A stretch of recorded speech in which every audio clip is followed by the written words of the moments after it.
Hare Krishna, welcome everyone to today's Srimad Bhagavatam class. Before we start our Srimad Bhagavatam class, let's do a very quick Mangalacharana. Om Namo Bhagavate Vasudevaya. Om Namo Bhagavate Vasudevaya. Om Namo Bhagavate Vasudevaya.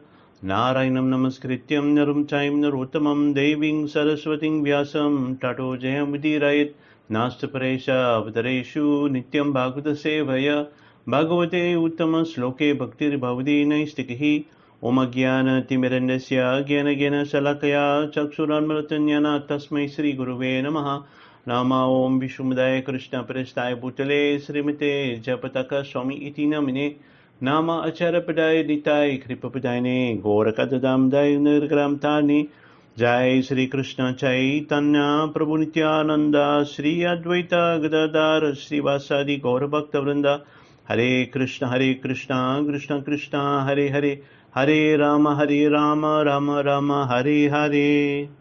Hare Krishna everyone, welcome to today's Srimad Bhagavatam class. Today we are reading from Srimad Bhagavatam, Canto 11, Chapter 27, chapter entitled Lord Krishna's Instruction on the Process of Deity Worship. So this chapter on deity worship spoken by Lord Krishna himself to Uddhava is a very significant chapter simply because all the great saintly acharyas throughout the ages have highly recommended deity worship to everyone, not only to a certain group of people but to everyone, because the benefits from deity worships are so numerous it cannot be calculated. So I was thinking how to express the glories of deity worship. There is one very nice verse, a whole section in Bhakti Rasamrita Sindhu where Rupa Goswami says that simply by performing deity worship, one is performing one of the 9 limbs of devotional service. And simply by absorbing oneself in deity worship, one is automatically performing all the other 8 processes of bhakti. Therefore, in other words, deity worship is the most efficient, quickest and most sublime way to reach the perfection of human life. So let's see what Krishna instructs Uddhava here on the topic of deity worship. Text number 1.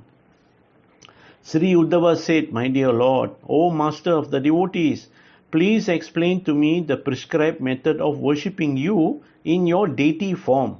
What are the qualifications of those devotees who worship the deity?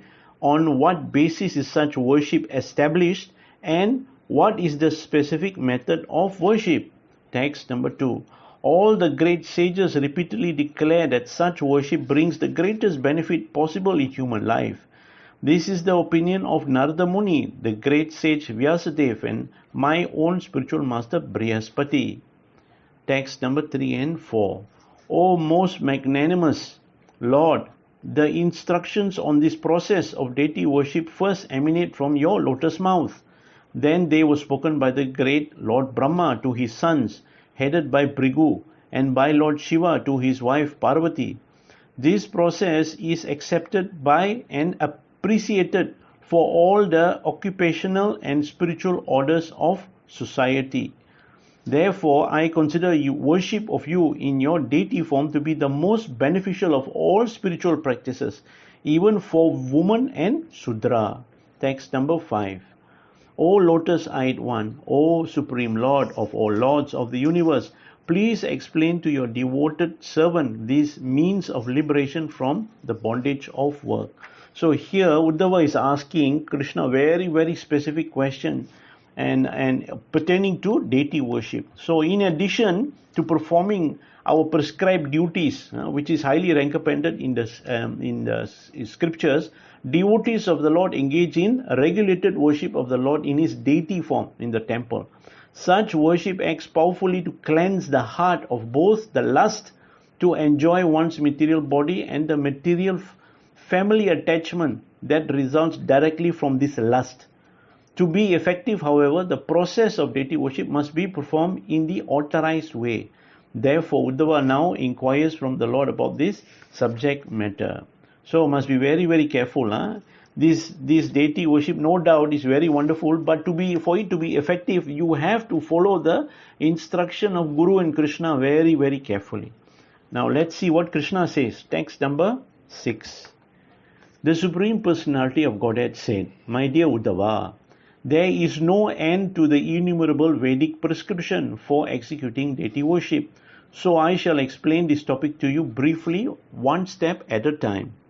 So here Krishna explains here that in the Vedic literatures there are innumerable prescriptions, procedures for karma kanda worship. Karma kanda worship is sacrifice and offering for the material benefit of the world. At the same time, Krishna also explains that the activities and the benefit and the gratification of Krishna's activities in the Vaikuntha planets are also innumerable. So seeing this, Krishna is explaining here that it can be very, very confusing. It can be very confusing. All these different prescriptions, different methods, different offering, different sacrifices. Now, Krishna will explain in such a way that we can reconcile within our own minds what is the ultimate purpose of all these different kinds of sacrifice and these different kinds of offering to the Supreme Lord. The real answer that we will find here is that everything from karma kanda to deity worship of Sri Radha Krishna and all his expansions are actually for us to meditate upon the lotus feet of Sri Krishna. Without the mercy of Sri Krishna, even karma kanda offering and sacrifices will not work. You can see this. You can attend any of these deva worship and what they call these sacrifices involving gaining performing for material benefits. All of them must end with chanting of Krishna's name. All of them all know that without chanting Krishna's name they will not get any results. So this is the way Krishna tricks those who are addicted to material sense gratification and slowly purify them enough so that they will take to the worship of the lotus feet of Sri Krishna through deity worship. Text number 7. One should carefully worship me by selecting one of the three methods by which I receive sacrifice, which is Vedic, Tantric or mixed. So Vedic here refers to sacrifice performed with mantras from the 4 original Vedas and the auxiliary Vedic literatures. Tantric here refers to such literatures such as Pancharatrika and Gautamiya Tantra, and mix indicate utilization of both these literatures.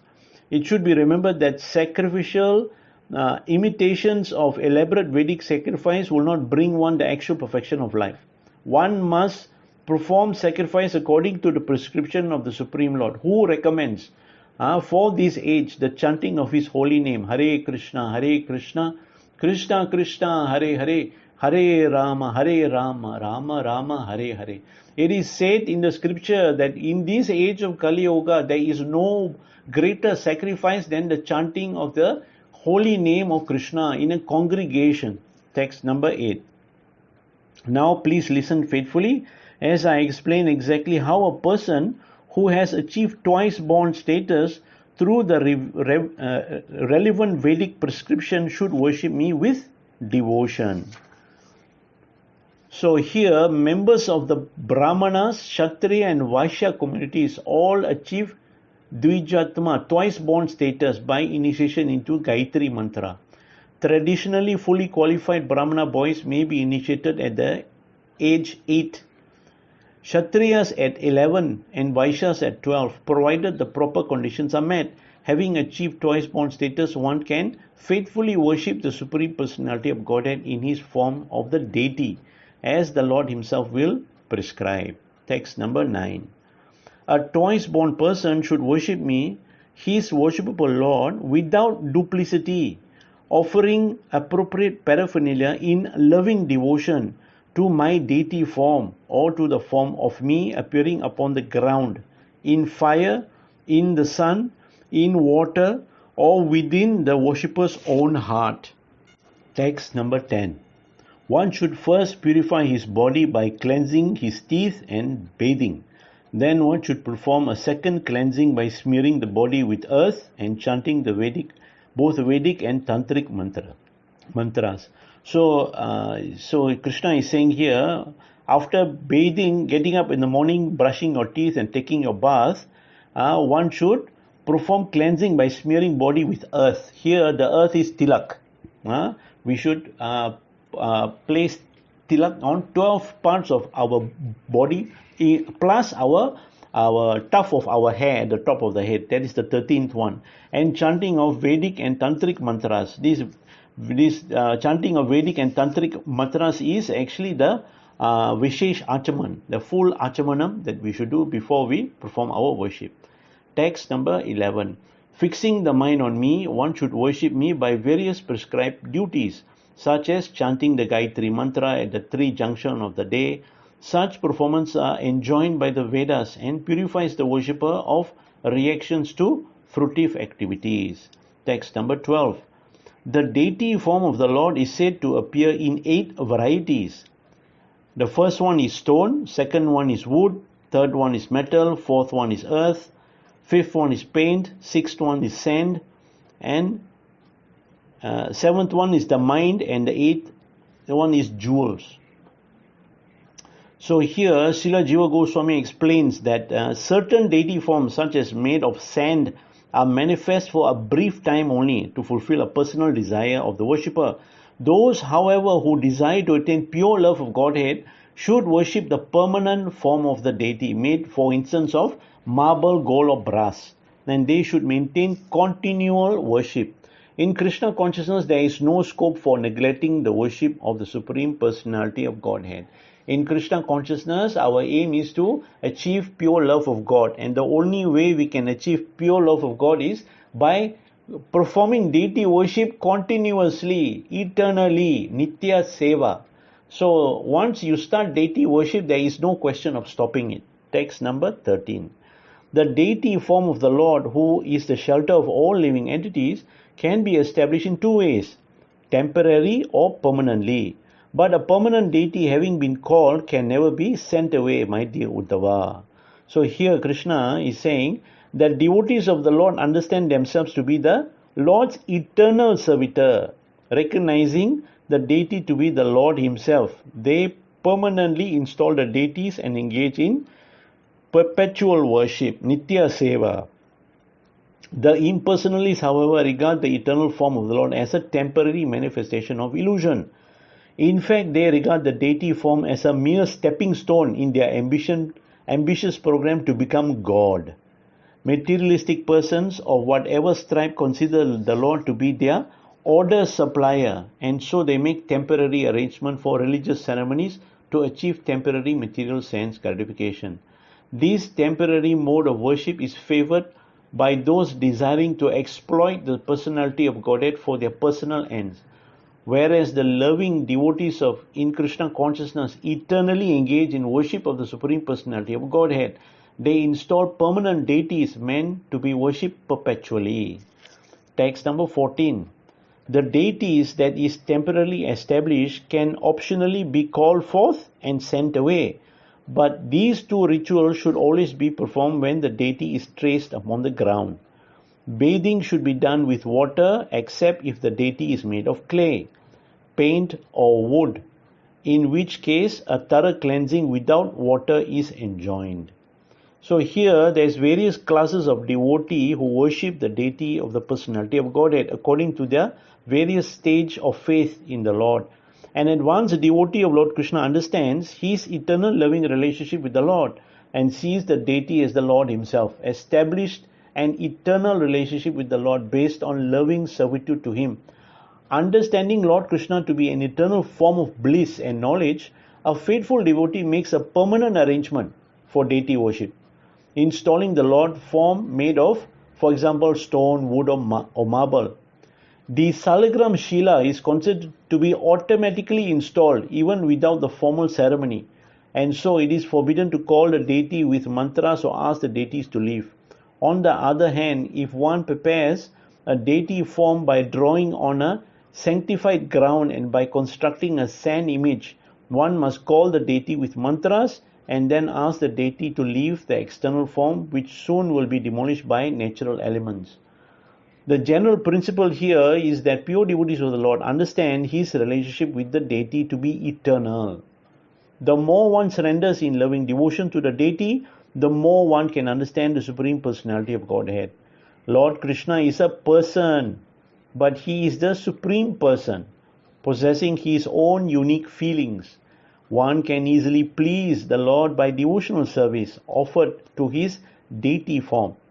By pleasing the Lord, one can gradually progress in the mission of human life and eventually go back home, back to Godhead, where the deity personally appears before the devotee and welcomes the devotee to his personal abode, known throughout the world as the kingdom of God, Vaikunta. Text number 15. One should worship me in my deity form by offering the most excellent paraphernalia. But a devotee completely free from the material desires may worship me with whatever he is able to obtain, and may even worship me within his heart with mental paraphernalia. This is called Manasa Puja. So a devotee is still troubled by material desires tend to see the world as an object of sense gratification. Such a neophyte devotee may misunderstand the Lord's supreme position and may even consider the Lord an object of his own enjoyment. Therefore, these neophyte devotees must offer opulent paraphernalia to the Lord so that he may constantly remember that the deity is the supreme enjoyer and that he, the neophyte devotee, is simply the worshipper and is actually meant for the deity's pleasure. In contrast, an advanced devotee, one fixed in Krishna consciousness, never forgets that the Supreme Lord is the actual enjoyer and controller of everything. The pure devotee offers his unalloyed service to the personality of Godhead along with whatever paraphernalia is easily obtained. A Krishna conscious devotee does not waver in his devotion to Lord Krishna. Even with the simplest offering, he completely satisfies the personality of Godhead. Text number 16 and 17. In worshipping the temple deity, my dear Uddhava, bathing and decorating are the most pleasing offering. For the deity, traced on the sacred ground, the process of tattva Vyasa is most dear. Oblation of sesame seed and barley soaked in ghee are the preferred offering of sacrificial fire, whereas worshipping consists of upasthana and arghya is preferred for the sun. One should worship me in the form of water by offering water itself.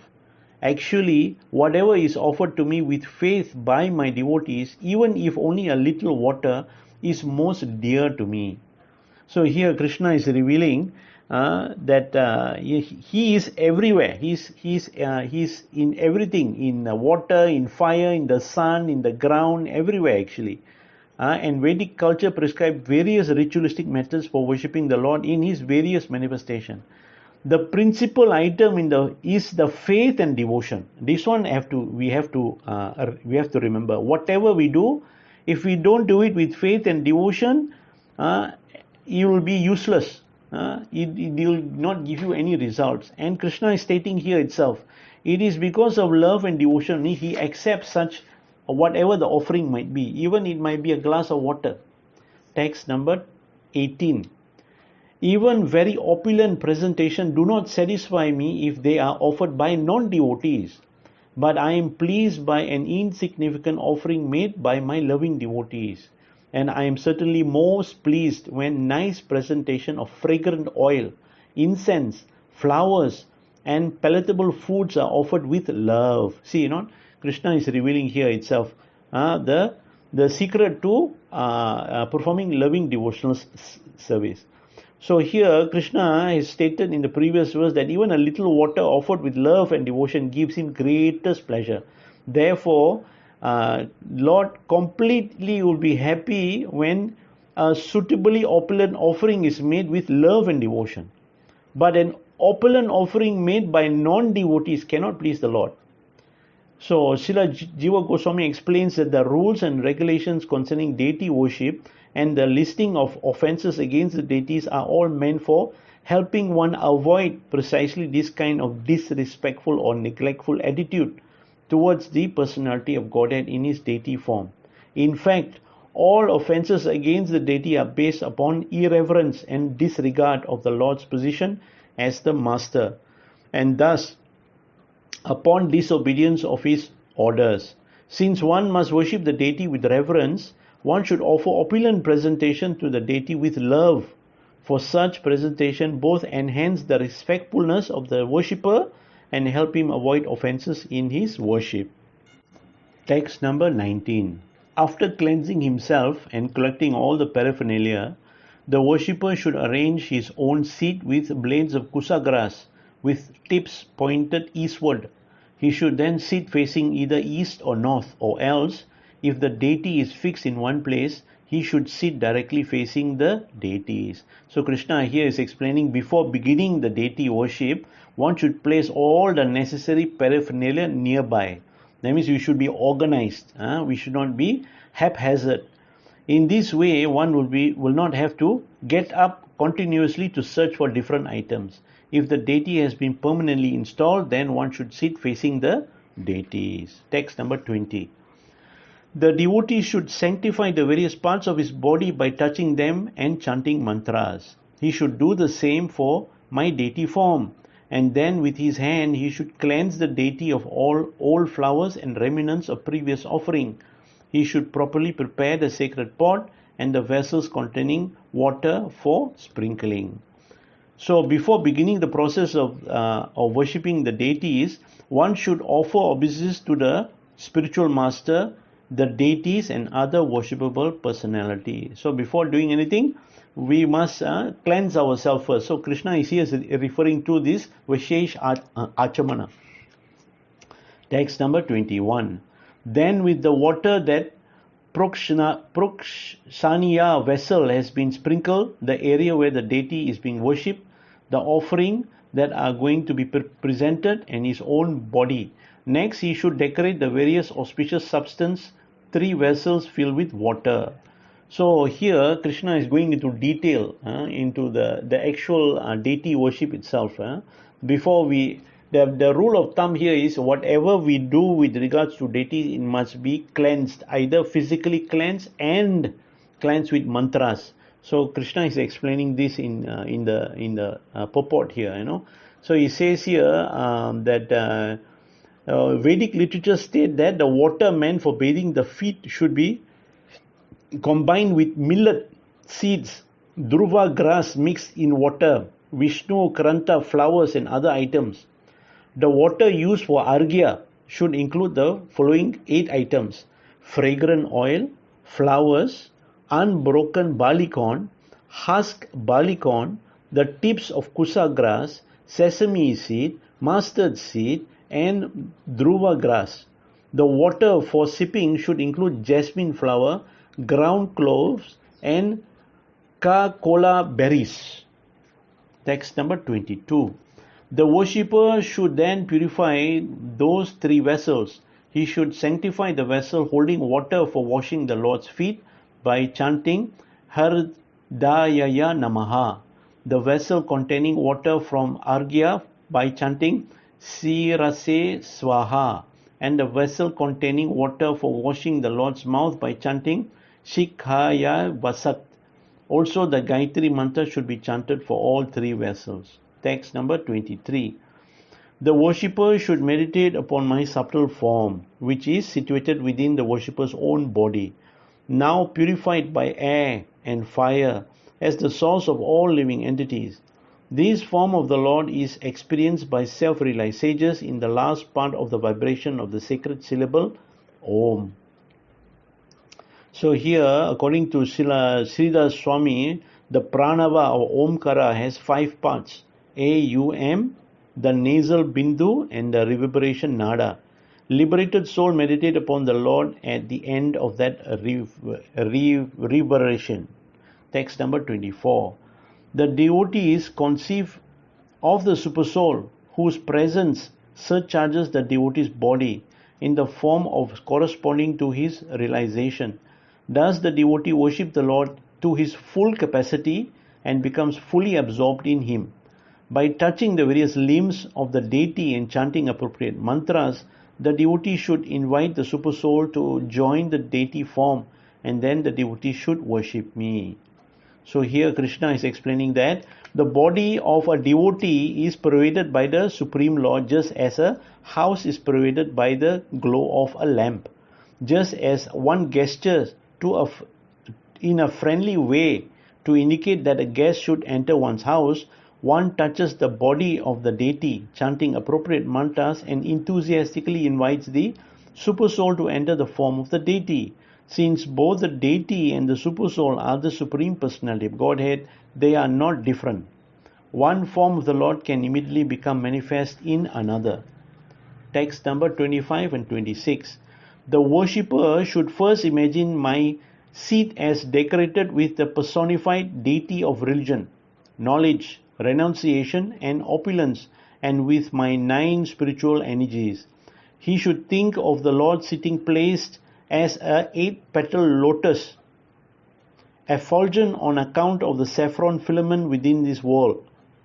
Then, following the regulations of both the Vedas and Tantras, he should offer me water for washing the feet, water for washing the mouth, arghya, and other items of worship. By this process, he achieves both material and enjoyment and liberation. So here, according to Sridhar Swami, Srila Sridhar Swami, religion, knowledge, renunciation, and opulence are the legs of the Lord's sitting platform and occupies the 4 corners beginning with the southeast. Irreligion, ignorance, attachment, and wretchedness are the intermediate legs standing in the 4 directions beginning with the east. The 9 Shaktis or potencies of the Lord are Vimala, Utkarsini, Jnana, Kriya-yoga, Pravihi, Satya, Isana, and Anugraha. Text number 27. One should worship in order the Lord's Sudarsana disc, his Panchajaya conch shell, his club, sword, bow, arrow, and plough, his Musala weapon, his Kastuba gem, his flower garland, and the Srivasta curl of hair on his chest. Text number 28. One should worship the Lord's associates Nanda and Sunanda, Garuda, Prachanda and Chanda, Mahabala and Bala, and Kumuda and Kumudiksana. Text number 29. With offerings such as Prokshana, one should worship Durga, Vinayaka, Vyasa, Vishwaksena, the spiritual master, and the various demigods. All these personalities should be in their proper place facing the deity of the Lord. So here, according to Srila Jiva Goswami, Ganesha, Durga mentioned in this verse are not the same personalities present within this material world. Rather, they are eternal associates of the Lord in Vaikuntha. In this world, Ganesha, the son of Lord Shiva, is famous for awarding financial success. And the goddess Durga, the wife of Lord Shiva, is famous as the external illusory potency of the Supreme Lord. The personalities mentioned here, however, are eternally liberated associates of the Lord who resides in the spiritual sky, beyond the material manifestation. Srila Jiva Goswami quotes from various Vedic literatures to prove that the name Durga may be indicated the internal potency of the Lord, who is not different from him. The external or covering potency of the Lord expands from this original Durga.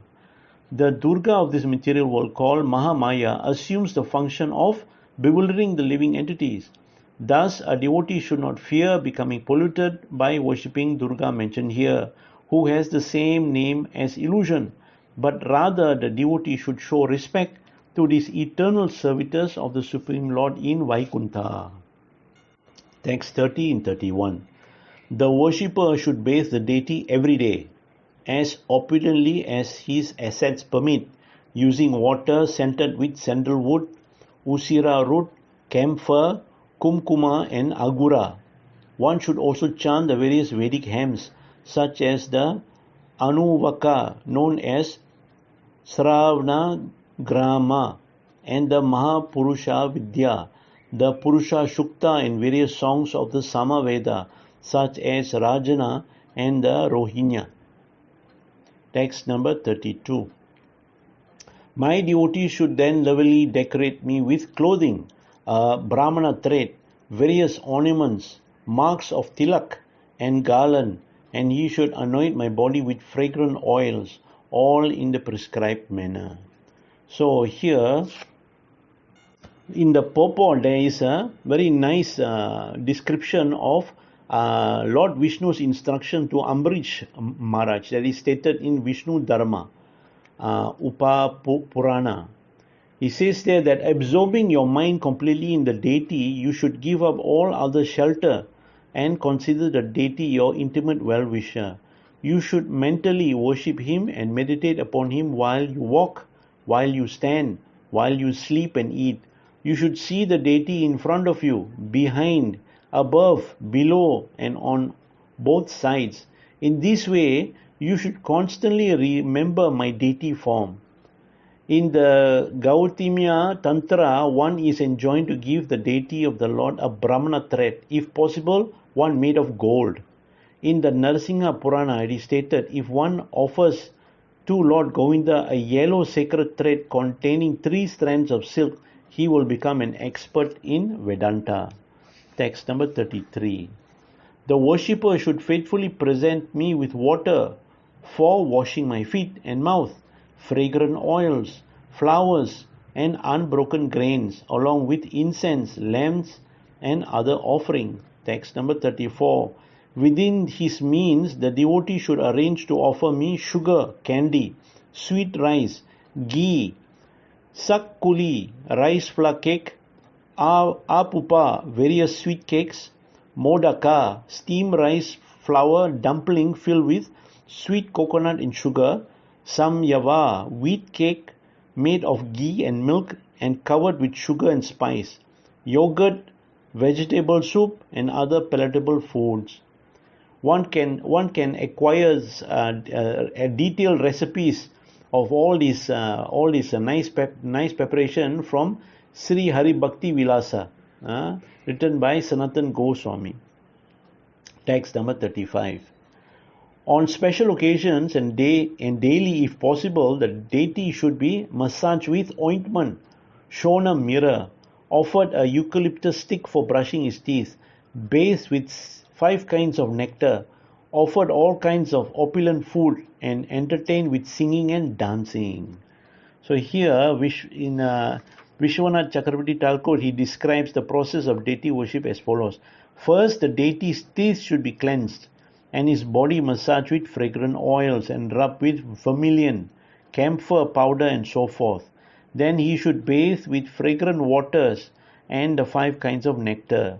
Next, one should offer valuable silk garments and jeweled ornaments to the deities, smear his body with sandalwood paste, and offer him garland and other gifts. After this, one should hold a mirror in front of the deity and then offer fragrant oils, flowers, incense, lamps, and scented water for refreshing the mouth. One should offer all types of palatable food, fragrant water, betel nut, garland, arati lamps, a bed to rest on, and so on. One should also fan the deity and perform instrumental music, singing, and dancing. This deity worship must be performed on special occasions like religious holidays, or else if one can afford it, daily. According to Srila Sridhar Swami, Ekadasi is an appropriate day for performing special deity worship. Text number 36. In an arena constructed according to spiritual injunctions, the devotee should perform a sacrificial fire sacrifice, utilizing sacred belt, the sacrificial pit, and the altar mound. When igniting the sacrificial fire, the devotee should bring it to a blaze with wood piled up by his own hands. Text number 37.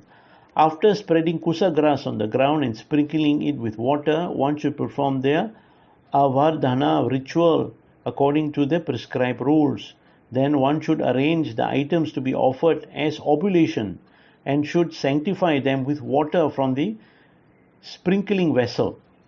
The worshippers should next meditate upon me within the fire. Text number 38 to 41. The intelligent devotee should meditate upon the form of the Lord, whose color is like molten gold, whose 4 arms are resplendent with the conch shell, disc, club and lotus flower, and who is always peaceful and dressed in a garment colored like the filament within a flower, lotus flower. His helmet, bracelet, belt and fine arm ornaments shine brilliantly. The symbol of Srivasta is on his chest along with the glowing Kastuba gem and a garland of forest flowers. The devotee should then worship that Lord by taking pieces of firewood soaked in the sacrificial ghee and throwing them into the fire. He should perform the ritual of Aghara, presenting into the fire the various items of oblation drenched in ghee. He should then offer to 16th demigod, beginning with Yamaraj, the oblation called Swastikrit, reciting the basic mantras of each deity and the 16-line Purusha Shukta hymn. Pouring one oblation after one line of the Purusha Shukta, he should utter the particular mantra naming each deity. Text number 42. Having thus worshipped the Lord in the sacrificial fire, the devotee should offer his obeisances to the Lord's personal associates by bowing down and should then present offering to them. He should then chant quietly the Mula mantra of the deity of the Lord, remembering the absolute truth as the Supreme Personality Narayana. Text number 43. Once again, he should offer the deity water for washing his mouth, and he should give the remnants of the Lord's food to Vishwaksena. Then he should present the deity with fragrant perfume for the mouth and prepared betel nut. Text number 44. Singing along with others, chanting loudly and dancing, acting out my transcendental pastime, and hearing and telling stories about me, the devotee should for some time absorb himself in such a festival. So here Krishna is saying that a devotee engaged in regulative worship of the Supreme Lord should sometimes become aesthetically absorbed in chanting and hearing the pastime of the Lord, dancing and other festivals. For some time here means that a devotee should be careful not to neglect his regulative principles and services to the Lord in the name of so-called ecstasy. Although one may be aesthetically engaged in chanting and hearing and dancing, he cannot give up the formalities of regulated service to the Lord. Text number 45. The devotee should offer homage to the Lord with all kinds of hymns and prayers, both from the Puranas and from other ancient scriptures, and also from ordinary traditions, praying, O Lord, please be merciful to me. He should fall down flat like a rod to offer his obeisances. Text number 46. This verse here actually is a very good example of what Krishna is telling here to Uddhava, offering prayers. Text number 46. Placing his head on the feet of the deity, he should then stand with folded hands before the Lord and pray, O my Lord, please protect me, who am surrendered unto you. I am most fearful of this ocean of material existence, standing as I am in the mouth of death.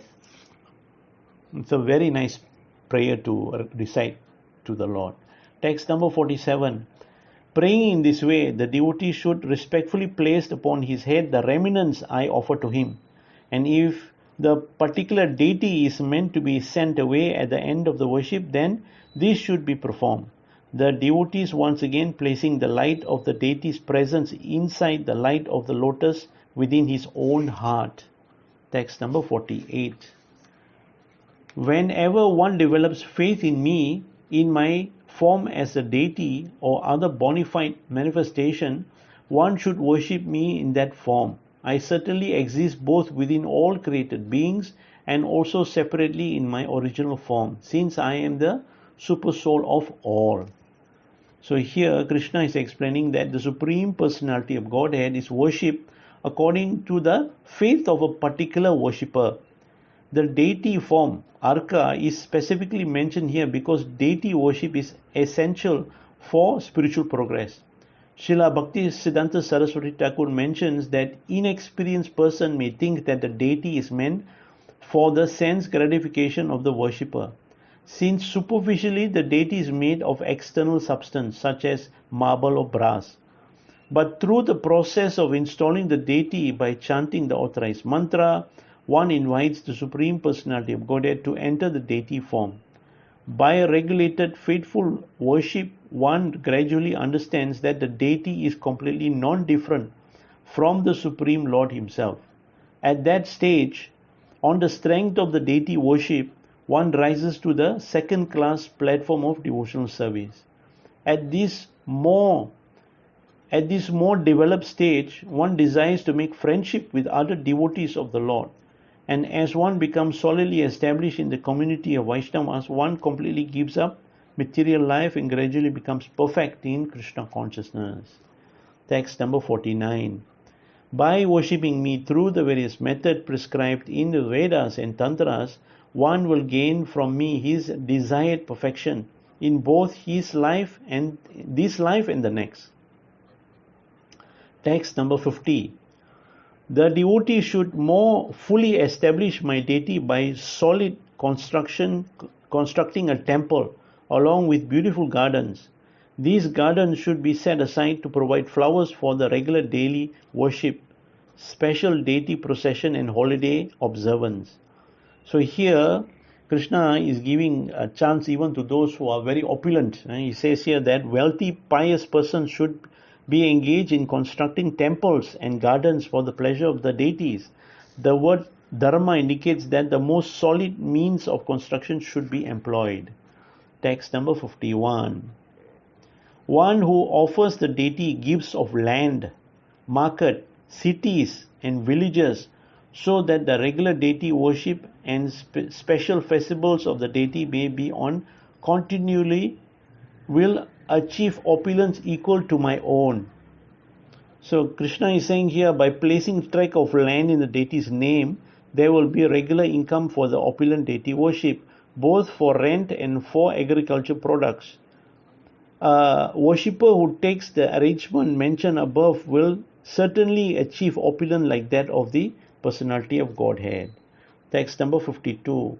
By installing the deities of the Lord, one becomes king of the entire earth. By building a temple for the Lord, one becomes ruler of the three worlds. By worshipping and serving the deities, one goes to the planet of Lord Brahma. And by performing all three of these activities, one achieves a transcendental form like my own. Text number 53. But one who simply engages in devotional service with no consideration of fruitive results attain me. Thus, whoever worships me according to the process I have described will ultimately attain pure devotional service unto me. So now Krishna is going to give some warning. So please listen carefully. Text number 54. Anyone who steals the property of the demigods or the brahmanas, whether originally given to them by himself or someone else, must live as a worm in a stool for 100 million years. Text number 55. Not only the performer of the theft, but also anyone who assists him, instigating the crime, or simply approves of it must also share the reaction in the next life. According to the degree of the participation, they must suffer a proportionate consequence. So here, stealing paraphernalia from the temple meant for the deity's enjoyment is strictly prohibited. You must not do it. So, the ultimate purpose of this deity worship is to perfect our human life so that we come to the platform of pure devotional service. That is the main aim here. The glories of deity worship is unlimited. Unlimited. But in the Gaudiya Vaishnava Sampradaya, especially if you're in ISKCON, Srila Prabhupada recommends highly the worship of Gaur Nitai or Lord Jagannath, Baladev and Subhadra. Simply because these two forms of the deity forms of Krishna, they are being described as being the most merciful. Why? Because in Kali Yuga, there is this tendency to be, lazy and forgetful and neglectful. So we need a deity form that is merciful towards us. The deity form of Gaur Nitai is very, very wonderful, because simply if one sings and dances very nicely the Hare Krishna Maha Mantra in front of Gaur Nitai deities, that is considered complete worship. Complete worship here means that the Supreme Lord is pleased. He is very easily pleased. And of course, to fulfill the desire of one's guru, we should serve the deities by dressing them, bathing them, giving nice ornaments, nice jewelry, garland of flowers, and offering nice food stuff. Okay. With regards to Lord Jagannath, Baladev, and Subhadra, also very, very merciful form of Krishna. These deities of Jagannath, Baladev, and Subhadra, they are easily pleased when we simply eat the remnants of prasad offered to them. The food offered to them, it becomes prasad, and when we eat it, the Lord Jagannath becomes very, very happy, and that is considered complete worship of Lord Jagannath, Baladev, and Subhadra. And of course, with Lord Jagannath, Baladev, and Subhadra, we want to please them by decorating them with nice clothes and nice jewelry and nice garland. We give them nice offering, and of course we also sing and dance for the pleasure of the Lord. There are innumerable stories of how these deities they reciprocate with the devotees whenever they do worship. And in fact, there has been many, many wonderful pastimes of devotees in our scriptures where the deities will come and save the devotees from danger. So by all means, one should take to the process of this deity worship. Hare Krishna. Thank you very much.